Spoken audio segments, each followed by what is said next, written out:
Bonjour à tous. Aujourd'hui, on se retrouve pour un tutoriel langage PHP, leçon numéro 1. Durant cette leçon, on va commencer par une définition. On va définir les balises. On va voir comment on va utiliser les constantes, les variables, combien y a-t-il de types de variables et comment on peut convertir une variable, le type d'une variable.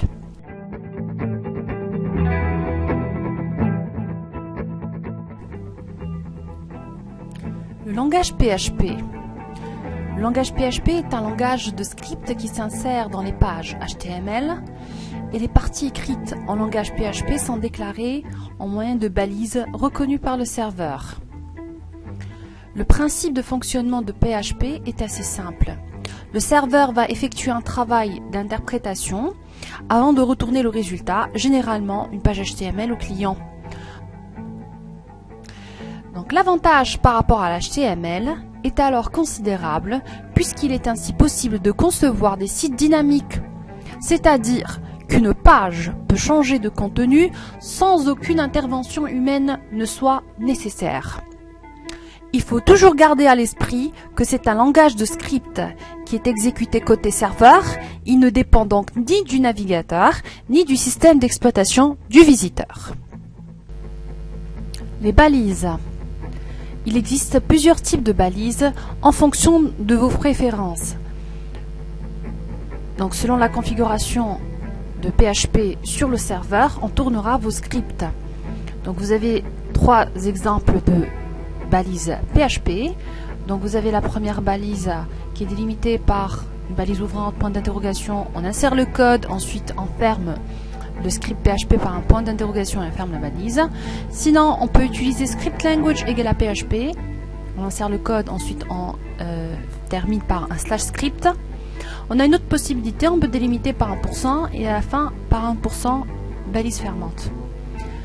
Dans ce chapitre, nous allons utiliser donc la balise. On ouvre la balise point d'interrogation PHP, on insère le code point d'interrogation et on ferme la balise PHP. On va essayer d'utiliser un script PHP, donc activité, lancer Notepad++ et enregistrer votre document sous ces deux points, Program Files, EasyPHP, www. Dans ce dossier, on va créer un dossier nommé TP. Donc le nom du document, c'est script1.php et on va saisir le code suivant.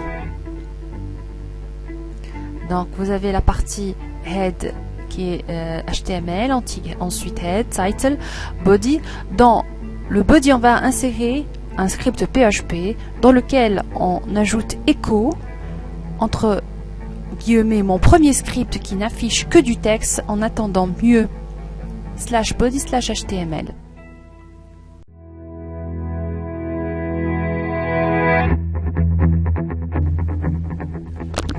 On a saisi le code de l'activité. Maintenant, on va enregistrer, fichier enregistrer sous. On va aller vers ces deux points. Nous allons vers Program Files ou Program, ça dépend du système que vous avez. Ensuite, on va double-cliquer sur EasyPHP. Nous allons entrer dans le dossier www.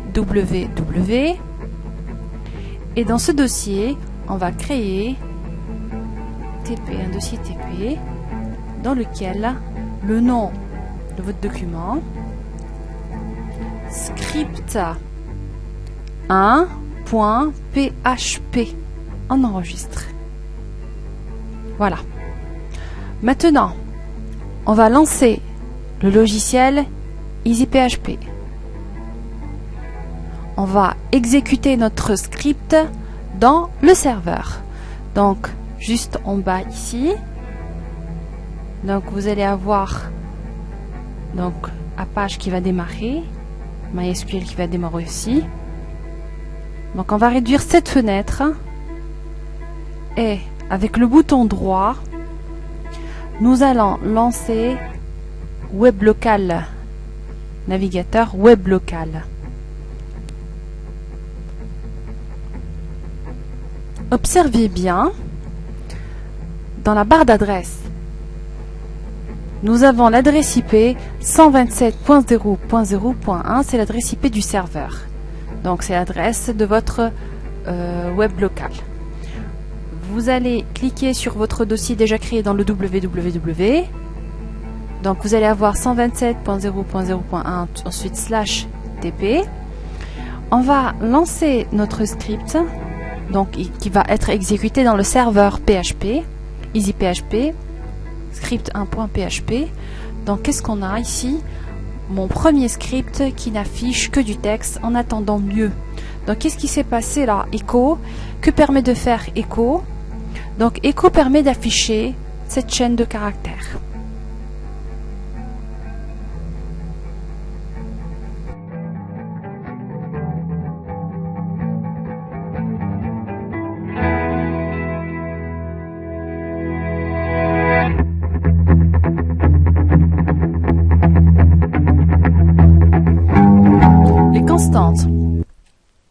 PHP permet de définir des constantes, autrement dit des chaînes de caractères représentant une valeur figée.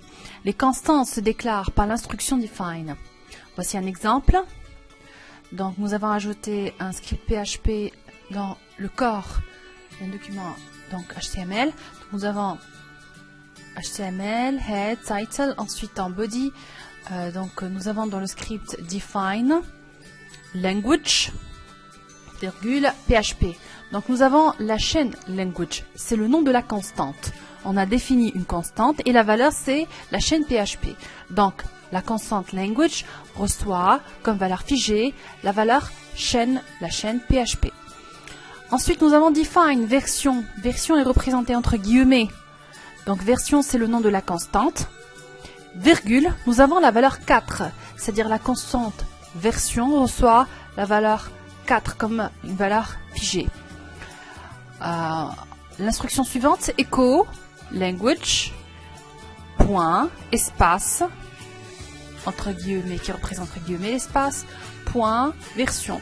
Donc language, echo language, c'est-à-dire on va afficher le contenu de la constante. Donc le contenu de language ça va être la chaîne PHP.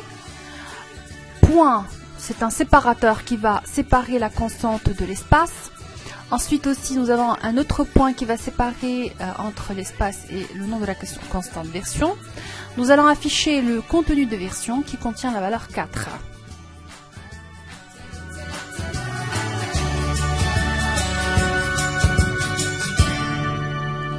Nous allons maintenant exécuter ce code déjà défini dans les constantes. On va l'enregistrer tout au début. On va essayer de l'enregistrer, puis enregistrer sous. On va l'enregistrer dans le même dossier que tout à l'heure. C'est dans ces deux points, Program Files, ou alors Programme, EasyPHP, www dans le dossier TP. Le nom de votre document, ça va être script2.php.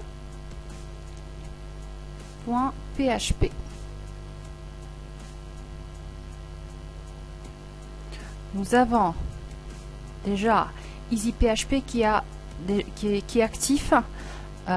Alors avec le bouton droit, nous allons vers Web local. Donc nous avons le navigateur qui se lance à l'adresse 127.0.0.1. On va cliquer sur le dossier TP. Nous allons activer script2.php. Donc nous avons une erreur, donc la ligne 6. Nous allons revenir, nous allons voir que echo, donc il se peut qu'il n'accepte pas les guillemets.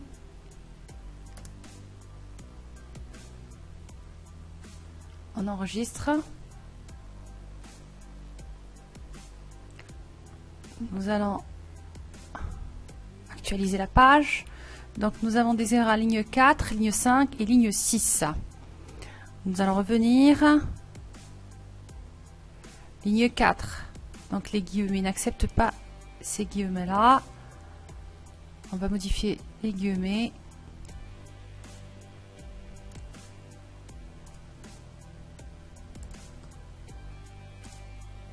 Ligne 5.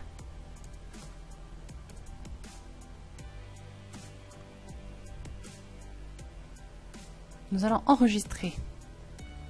Revenons à notre navigateur. On va actualiser. Voilà. Donc nous avons echo language qui contient la valeur PHP et espace. Nous avons ici un espace. Et 4, c'est le contenu de version.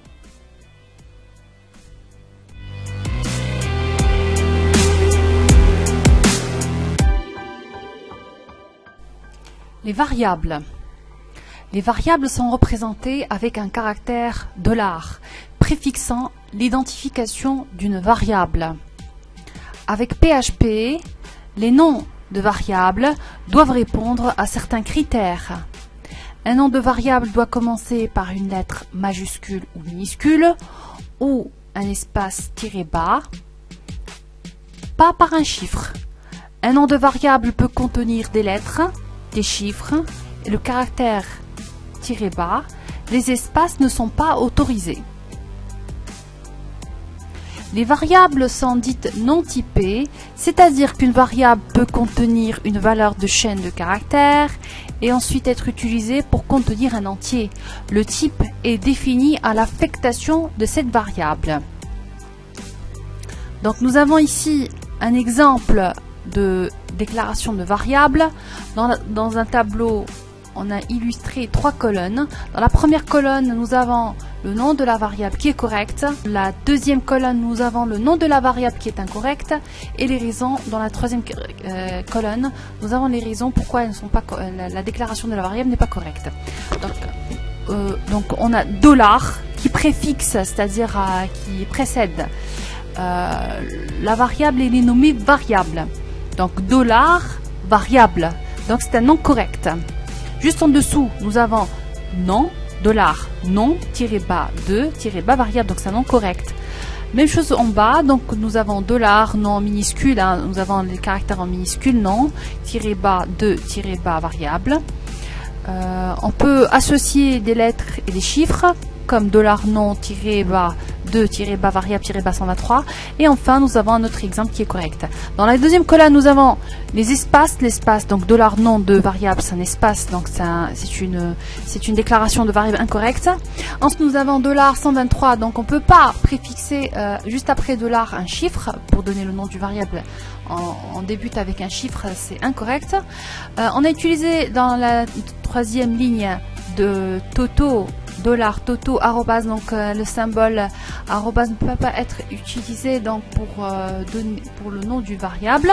Ensuite, $-2 variable, $nom -2 variable, donc c'est un nom incorrect. Nous avons le tiré qui n'est pas, c'est un nom, c'est un tiré, c'est un caractère qu'on ne peut pas utiliser pour le nom du variable. Ensuite, dans la dernière ligne, donc ce qui manque c'est le symbole $, puisque nous avons nom de variable, ce qui manque c'est le symbole $.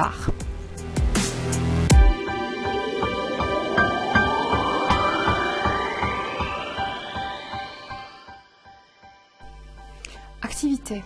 Dans EasyPHP, créer un fichier texte avec l'extension PHP tp3.php sous le répertoire TP qu'on a déjà créé précédemment qui est déjà créé sous www, sous le dossier programme files qui est situé sous ces 2 points. Ensuite, on va saisir le code suivant. Donc, dans le body de votre document, on va ajouter un script de PHP dans lequel on va affecter à la valeur $, ma variable, la chaîne 0. On va afficher le contenu de cette variable. Ensuite, avec echo entre parenthèses, entre guillemets, BR, donc on va faire un retour à la ligne. Ensuite, qu'est-ce que remarquez ici, donc $, ma variable, va changer de valeur en affectant la valeur 1. Mais non seulement on affecte une autre valeur, mais on change le type de contenu de la variable. Au début, nous avions une variable type chaîne. Ensuite, on va affecter un entier. Et $ma variable ressort de ma variable sur 2, c'est-à-dire qui est de type float, qui est de type réel. On va afficher le contenu de cette variable. Ensuite, $ma variable va complètement changer le contenu en lui affectant la chaîne bonjour. Et on réaffiche cette variable.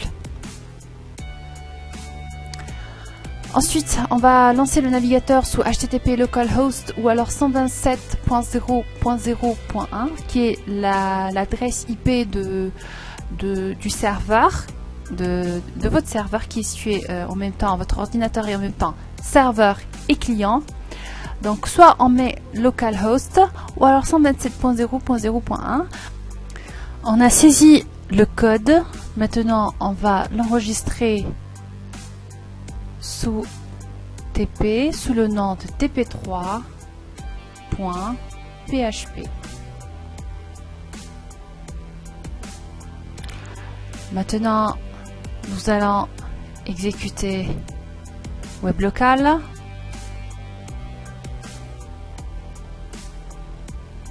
Il se peut qu'on trouve des erreurs. Donc nous avons l'adresse IP 127.0.0.1 ou alors localhost. Nous allons lancer TP et tp3.php. Donc si vous remarquez, nous avons une erreur dans la ligne 6. Donc unexpected la balise fermante. On va revenir à la ligne 6. Donc c'est les guillemets qui gênent.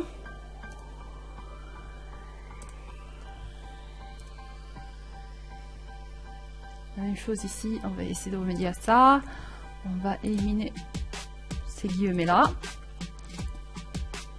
Même chose là, on enregistre.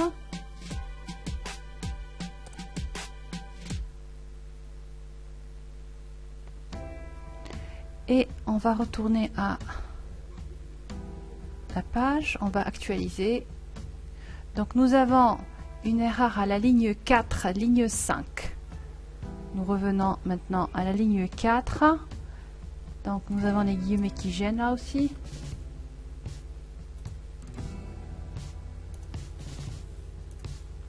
Et la ligne 5. Ma variable. Ma variable, c'est ça. Donc $ma variable, écho $ma variable. On enregistre.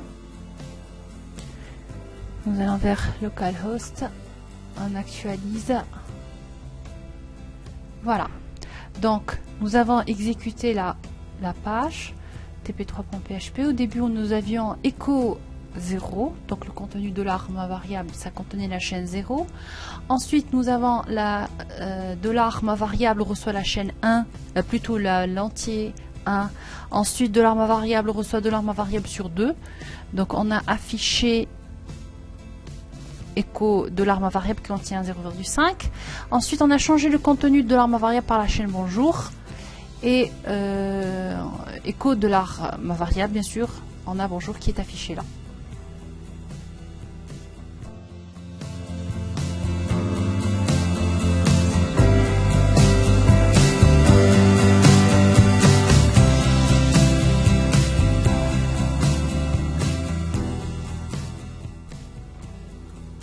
Les types. On peut classer les différents types possibles en 3 catégories. Nous avons les types scalaires, les types composés, les types spéciaux. Les types scalaires, donc nous avons int ou integers, sont les entiers. Nous avons le type double, real ou float, la chaîne string, boolean ou bool. Les types composés, vous avez array ou object. Types spéciaux, vous avez ressources ou nul. Maintenant, on va voir comment on va faire la conversion des types. La conversion des types se fait par ces types ou de la manière suivante. Donc, nous allons utiliser la variable $var reçoit 15,6. Donc, 15,6 est une valeur de type réel. Si on veut changer donc le type de cette variable, juste on précède, donc on met $var reçoit, integer entre parenthèses $var. Donc la valeur $var va contenir l'entier 15. Maintenant, si on revient maintenant, on met $var reçoit double entre parenthèses $var. Maintenant, $var va recevoir le réel 15,0.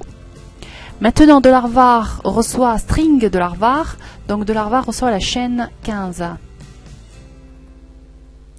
Voici les fonctions prédéfinies sur les variables. Nous allons commencer par ces deux fonctions. Nous avons setType et getType. Donc setType affecte un type à une variable. C'est ce qu'on a vu tout à l'heure. Tout à l'heure, pour changer le type de la variable, donc il suffisait de précéder $var par le type. Ou alors on utilise setType. Et getType retourne le type de la variable. Nous allons voir l'activité suivante. Donc nous avons le script PHP, setType $toto integer. Donc $toto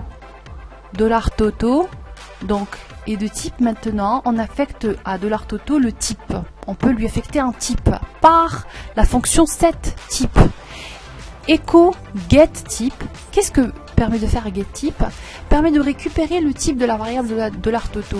Donc getType $toto, ça va récupérer le type de $toto qui est integer. Donc on va afficher à l'écran, qu'est-ce qu'on va afficher? On va afficher integer. Ensuite, echo getType $toto, donc ça sera entier. Ensuite, $i reçoit 2 plus 2, echo getType $i. Donc qu'est-ce qui va renvoyer? Donc le programme, il va retourner entier. Ensuite, $i reçoit j'aime les chiffres, point, $i. Donc j'aime les chiffres, point, concatène, on associe à $i. Donc qu'est-ce qui va contenir d'après vous? On va voir ça avec le EasyPHP. Donc echo getType $i, on va voir que va contenir la variable $i.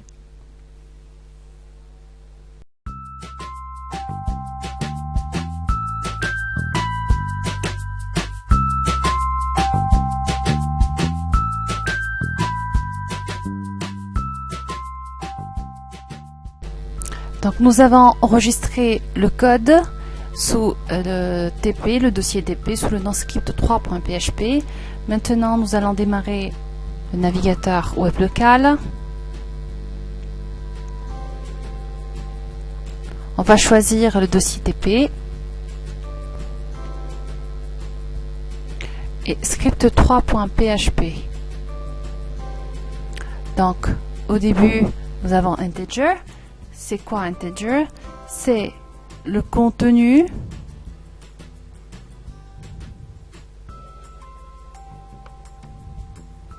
donc setType $toto, on lui a affecté integer. Donc lorsque nous avons fait echo getType $toto, ça retourne ici entier. On associe point, c'est un séparateur entre le balise BR, la balise BR, ça va entre guillemets bien sûr, ça va vous permettre de faire un retour à la ligne. Echo getType encore une fois, donc $toto est de type entier. Ensuite, $i reçoit 2 plus 2, bien sûr 2 plus 2, ça retourne 4, c'est un entier. Si on récupère le type de $i, ça va être un entier qui va être affiché. Ensuite, $i, j'aime les chiffres, point, $i.